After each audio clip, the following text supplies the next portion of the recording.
connu. Ah ouais, mais Top là. Claude Claude Et de faire l'intervention. Mais dans le calme le plus total. C'est quelqu'un de très intelligent. Bien entendu, il est au chômage. Et voilà, le problème aussi de l'argent aujourd'hui est récurrent. C'est simplement pour ce crédit. Et ce matin, il avait reçu une lettre comme quoi il n'avait pas raison, il fallait qu'il paye. Et c'est à partir de ce courrier qui est à la maison que je devrais récupérer dont il a perdu son calme. Mais à aucun moment il était armé. D'ailleurs, quand je suis arrivé ici, je l'ai dit aux autorités, je voulais monter directement. Ils avaient peur qu'il était armé, mais il n'était pas armé du tout. Qu'il n'y ait eu absolument aucun geste de violence.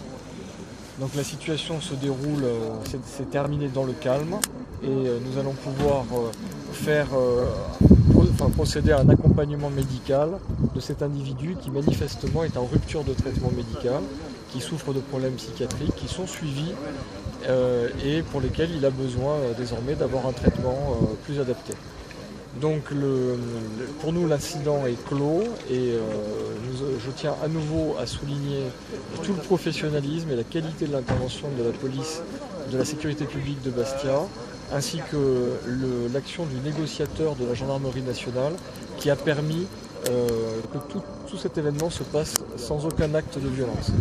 Je souligne également le partenariat avec la ville de Bastia, avec le maire, avec l'office HLM, la société GRDF qui a coupé les canalisations de gaz et les sapeurs-pompiers qui ont permis de sécuriser le périmètre du quartier et qui a permis de mener cette intervention-là sans qu'il y ait trop de nuisances pour le voisinage.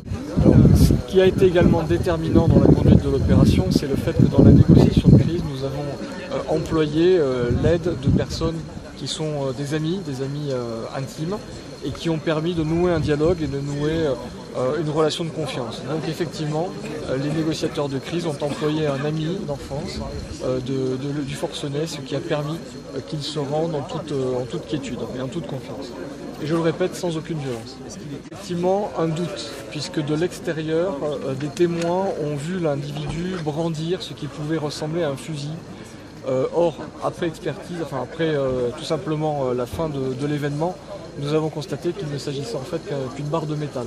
Donc il ne s'agissait pas d'un fusil, il n'était pas armé, mais dans le doute, nous avons préféré mettre un maximum de sécurité autour de cette intervention. L'alerte initiale qui a été faite par l'individu et qui a été prise très au sérieux par les forces de police provenait du fait qu'il indiquait qu'il voulait faire tout sauter, selon son expression.